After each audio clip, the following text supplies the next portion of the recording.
नमस्कार दोस्तों। आज हम आपको ले चल रहे हैं भारत के सबसे रहस्यमयी और डरावने किले में से एक, राजस्थान का भानगढ़ किला।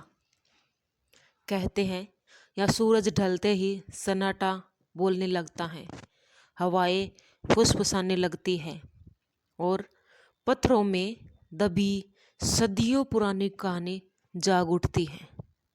क्या सच में भानगढ़ भारत की सबसे भूतिया जगह है या फिर सब सिर्फ अफवाहें हैं?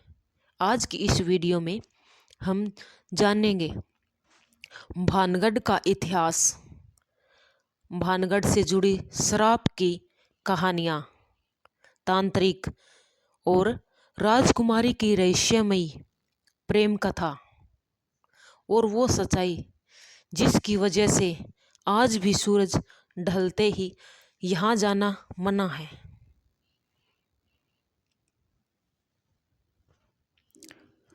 भानगढ़ किले का परिचय। भानगढ़ किला राजस्थान के अलवर जिले में स्थित है। सरिस्का टाइगर रिजर्व के पास अरावली की पहाड़ियों के बीच बसा हुआ है। इस किले का निर्माण 17वीं शताब्दी में आमेर के राजा माथो सिंह ने करवाया था। यह किला उनके छोटे बेटे भान सिंह के लिए बनवाया गया, इसी कारण इसका नाम पड़ा भानगढ़। कभी ये जगह बहुत समृद्धि हुई करती थी। यहाँ बाजार थे, मंदिर थे, हवेलियाँ थी और एक खुशहाल जीवन था। लेकिन आज यह एक किला खंडर है। सुनी गलियां, टूटे मंदिर और हर तरफ पसरा हुआ है एक अजीब सा डर। भारतीय पुरातत्व सर्वेक्षण की चेतावनी। भानगढ़ किले को लेकर एक बात सबसे ज़्यादा चौंकाती है। भारत में बहुत से किले हैं, लेकिन भानगढ़ ही एकमात्र ऐसा स्थान है जहां भारतीय पुरातत्व सर्वेक्षण यानी ASI ने इन साफ लिखा है, सूर्यास्त के बाद सूर्यदेव से पहले इस स्थान में प्रवेश वर्जित है। सोचिए, जब सरकार खुद चेतावनी दे रही है तो रहस्य कितना गहरा होगा। भानगढ़ की सबसे पुरानी कहानी जुड़ी है एक साधु से, गुरु बल्लूनाथ। कहा जाता है कि किले के पास पहाड़ी पर गुरु बल्लूनाथ तपस्या करते थे। वह बहुत सिद्ध योगी थे। जब राजा माथे सिंह ने भानगढ़ किला बनवाने की इच्छा जताई तो उन्हें साधु से अनुमति मांगी। गुरु बल्लूनाथ ने एक शर्त रखी, किले की कोई भी इमारत मेरी कुटिया की छाया में से ऊंची नहीं होनी चाहिए। राजा ने वादा किया और किला बनवाना शुरू किया। लेकिन समय के साथ लोभ और घमंड बढ़ता गया।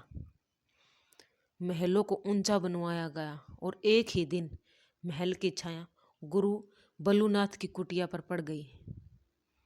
बस यही शुरू हुआ विनाश। गुरु बल्लूनाथ ने क्रोध होकर श्राप दिया, ये नगर उजड़ जाएगा और यहाँ कभी भी कोई बस नहीं पाएगा। कहा जाता है उसके बाद भानगढ़ धीरे धीरे बर्बादी की ओर बढ़ने लगा। अब आती है भानगढ़ की सबसे मशहूर और डरावनी कहानी। भानगढ़ की राजकुमारी थी रत्नावती। कहा जाता है कि वह बेहद सुंदर, बुद्धिमान और गुणों से भरी हुई थी। देश विदेश के राजकुमार उससे विवाह करना चाहते थे, लेकिन एक व्यक्ति था, एक काला जादू जानने वाला तांत्रिक, जिसका नाम था सिंघ्या। सिंघ्या राजकुमारी से पागलों की तरह प्रेम करता था। वह जानता था कि राजकुमारी कभी उससे शादी नहीं करेगी। एक दिन जब राजकुमारी बाजार में इत्र खरीद रही थी तो तांत्रिक ने उस इत्र में जादू मिला दिया उसका उद्देश्य था जैसे ही राजकुमारी वे इत्र लगाए वह तांत्रिक के बस में हो जाएगी। लेकिन रत्नावती समझदार थी, उसे शक हो गया। उसने इत्र की शीशी जमीन पर फेंक दी। शीशी टूटते ही इत्र एक पत्थर में गिरा और पत्थर लुढ़कता हुआ सीधे तांत्रिक सिंगिया पर जा गिरा। तांत्रिक वही मर गया। लेकिन मरते समय उसने भानगढ़ को श्राप दे दिया, यह नगर नष्ट हो जाएगा और यहाँ कोई जीवित नहीं बचेगा। कहा जाता है कि कुछ ही समय बाद भानगढ़ पर हमला हुआ, महामारी फैली और पूरा नगर उजड़ गया। आज भी लोगों का मानना है राजकुमारी रत्नावती की आत्माएं अब भी भानगढ़ में भटकती हैं। भानगढ़ में महसूस होने वाली अजीब अनुभव आवाजें आती हैं। जो लोग दिन में भानगढ़ गए हैं उन्हें अजीब बातें महसूस की है। किसी को पायल की आवाज सुनाई देती है, किसी को बच्चों के हंसने की, तो किसी को लगता है कोई पीछे पीछे चल रहा है।